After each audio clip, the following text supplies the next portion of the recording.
ನಮಸ್ಕಾರ ಸ್ನೇಹಿತರೆ, ಇವತ್ತು ನಾವು ನೋಡೋಣ ರಾಫ್ಟ್ ಮಾಡೋದು ಹೇಗೆ. ರಾಫ್ಟ್ ಮಾಡಲು ಬೇಕಾದ ಮೊದಲನೇ ಮುಖ್ಯವಾದ ವಿಚಾರ ಏನು ಅಂದರೆ ಆರ್ಕಿಮಿಡೀಸ್ ಪ್ರಿನ್ಸಿಪಲ್.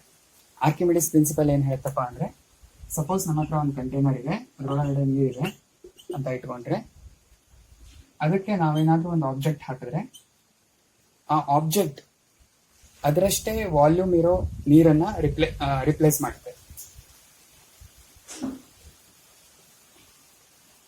ಅಂದರೆ ರಿಪ್ಲೇಸ್ ಆಗಿರೋ ನೀರಿನ ವಾಲ್ಯೂಮ್ ನಾವು ನೀರಿಗೆ ಹಾಕಿದ ಆಬ್ಜೆಕ್ಟ್ನಷ್ಟೇ ಇರುತ್ತೆ.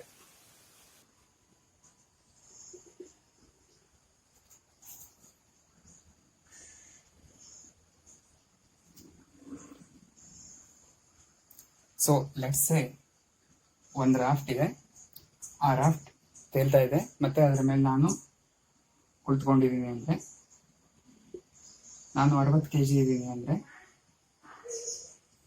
ಈ ರಾಫ್ಟ್ನ ವಾಲ್ಯೂಮು ಡಿಸ್ಪ್ಲೇಸ್ ಮಾಡೋ ವಾಟರ್ ಇದ್ರ ವೆಯ್ಟು 60 kg ಇರಬೇಕು, ಅಥವಾ 60 kg ಜಾಸ್ತಿ ಇರಬೇಕು. ಅವಾಗ ಈ ರಾಫ್ಟ್ ತೇಲುತ್ತೆ. ಒಂದ್ ವೇಳೆ ಈ ರಾಫ್ಟ್ ವಾಲ್ಯೂಮ್ 60 kg ಕಡಿಮೆ ಡಿಸ್ಪ್ಲೇಸ್ ಮಾಡ್ತು ಅಂದರೆ ಮುಳುಗ್ತೀವಿ. ರಾಫ್ಟ್ ಮಾಡುವಾಗ ಇನ್ನೊಂದು ಇಂಪಾರ್ಟೆಂಟ್ ವಿಷಯ ಏನಂದ್ರೆ ಬ್ಯಾಲೆನ್ಸಿಂಗ್.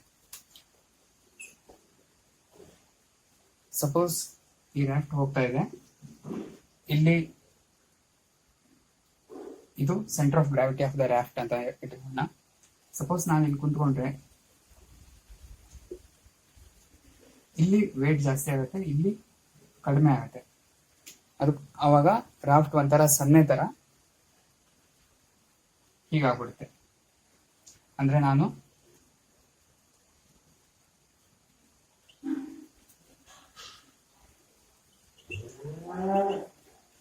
ಹೀಗೆ ಮುಳುಗೋಗೋ ಸಾಧ್ಯತೆ ಇರುತ್ತೆ. ಅದಕ್ಕೆ ನೀವು ನೋಡಿರ್ಬೋದು, ಕಯಾಕಿಂಗ್ ಅಲ್ಲಿ ಒಬ್ರು ಮುಂದೆ ಮತ್ತೆ ಒಬ್ರು ಹಿಂದೆ ಕುಳಿತು ಕಯಾಕಿಂಗ್ ಮಾಡ್ತಾರೆ, ಅಂದ್ರೆ ಬ್ಯಾಲೆನ್ಸ್ ಮಾಡ್ತಾರೆ. So that's enough for the theory. Let's go to practicals.